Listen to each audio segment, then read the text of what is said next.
Jangan kebalik ya. Nggih, ngoten nggih, paham nggih?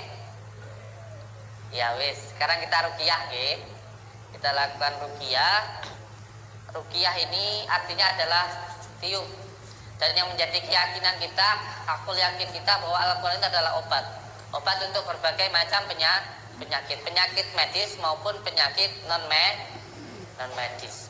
Dan tadi saya sudah menjelaskan sedikit bahwa penyakit non medis itu ada 3. Yang pertama karena ain atau pujian yang tidak menyertakan asma Allah. Makanya orang-orang tua kita dulu sering bilang, kalau anak gemuk jangan diomong, kan gitu nggih. Nanti anaknya kurus. Kalau anaknya seneng makan jangan diomong, nanti nggak doyan makan, kan begitu nggih. Orang tua kita dulu. Nah, itu sebenarnya semuanya ada ilmunya, bukan sesuatu hal yang syirik, bukan. Karena baginda Rasulullah sendiri sudah matur bahwa nanti di akhir zaman penyakit yang paling banyak menimpa umatku adalah ain. Sekarang terbukti, orang mau tidur selfie, bangun tidur selfie, mau mandi selfie, habis mandi selfie gitu.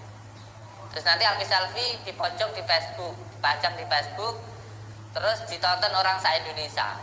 Terus orang se-Indonesia itu muji. Nah, pujian yang tidak menyenangkan asma Allah ini bisa menyebabkan penyakit. Makanya banyak sekarang itu penyakit yang aneh-aneh. Sedangkan obat dari ain itu adalah mengambil dari sumber ainnya, yaitu air wudu. Orang yang memuji tadi, sumber airnya tadi ditampung lalu dibuat mandi orang yang terkena ain. Nah, terus sekarang kalau yang memuji itu orang se-Indonesia gimana? Keburu ain dulu ya. Yang kedua penyakit non medis karena ketempelan, yaitu yang pertama muncul al-ghotob, yaitu mudah marah. Tanda-tanda ini terkadang kita ngomong orang ini mengalami gangguan jin, itu dikira kita melihat jin kayak gitu. Padahal ketika kita mengatakan bahwa orang itu mengalami gangguan jin, itu ada tanda-tandanya. Di dalam Al-Quran disebut dengan penyakit ta'if atau ta'ifun, penyakit psikis yang diakibatkan oleh gangguan jin. Yang pertama muncul al-ghotob, yaitu mudah marah. Orang yang mudah marah itu menandakan ada gangguan jin di dalam dirinya. Karena jin, setan itu sifat utamanya adalah temperamental. Yaiku nesuan. Makanya Bapak bojone sampean nesuan ora? Lek bojone sampean nesuan, berarti ngalami gangguan jin. Gorene tak ruqyahe. Engko lek tak ruqyah ora mari, kaono rupiah kok lak mari. Bojone sampean lek nesuan, ruqyan, engko lek di ruqyah ora mari, enggak sembuh. Kalau di ruqyah enggak sembuh, kasih rupiah, engko lak sembuh. Yang pertama, ketika seseorang mengalami gangguan jin, itu tanda-tanda awalnya muncul perasaan alghob, yaitu gampang marah. Jadi kita melihat seseorang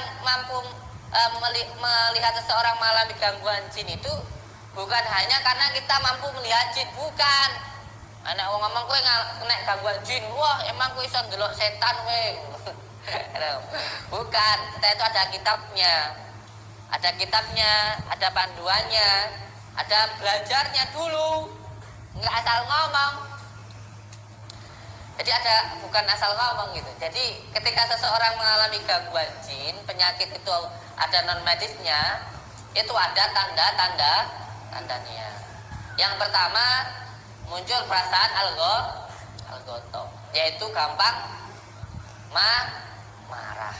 Yang kedua muncul perasaan alladzi waswisu fis sudurin nasi minal jinnati wa muncul perasaan was-was, gampang bingung ngono.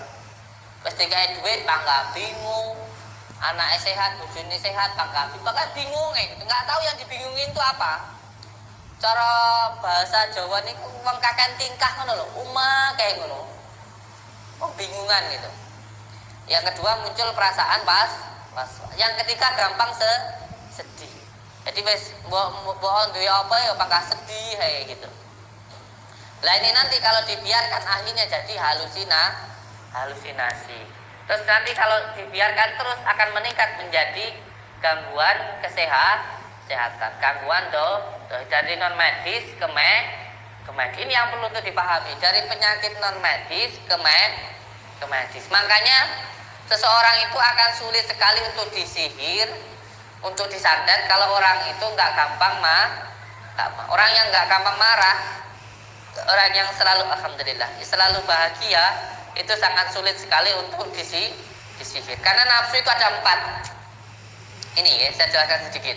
Nafsu itu ada 4. Yang pertama nafsu supiyah, yaitu nafsu keinginan. Sampai tidak apa-apa punya keinginan, tetapi jangan sampai dikuasai oleh keinginan. Sampai itu kalau bahagia nggak harus keinginannya panjenengan itu dikabulkan, enggak. Karena banyak orang yang tidak bahagia itu karena terlalu banyak keinginan. Contoh kita masih kecil, mainan kelereng aja udah bahagia kok.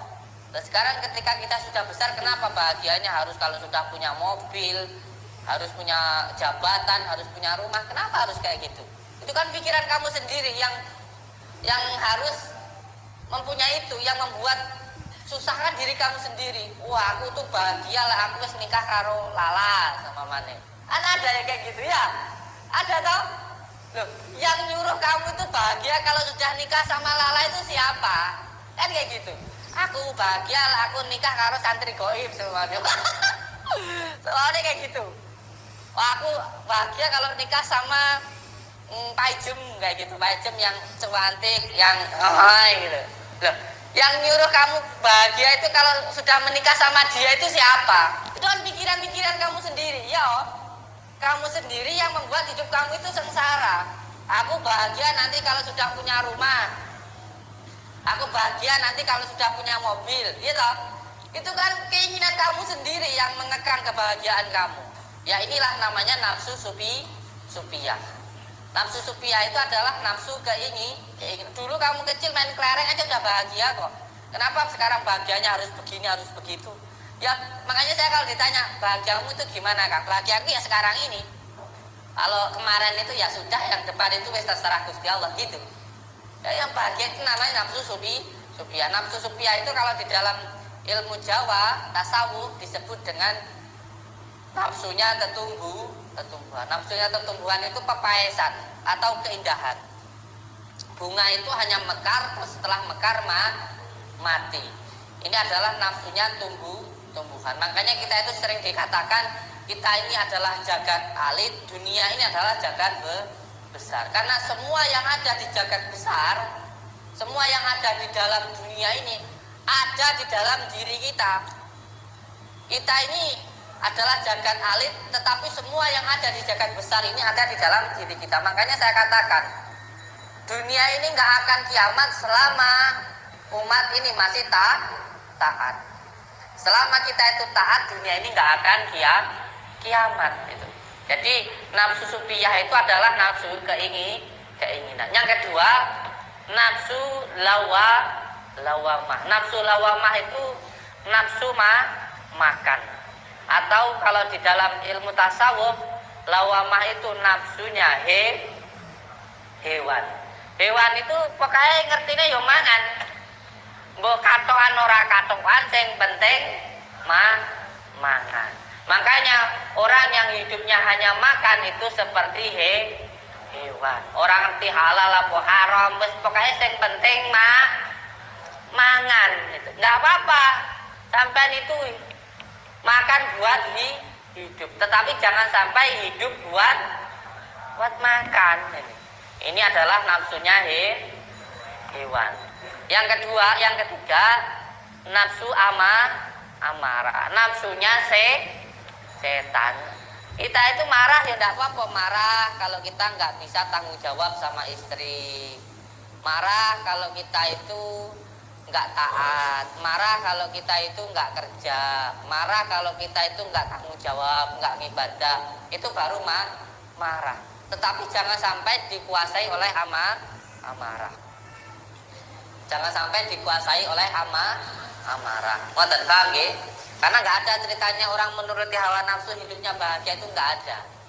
Suka sama orang, nggak tahu itu istri siapa, mbok sukai, yo iso kowe dipateni wong. Iya. Iya nggak?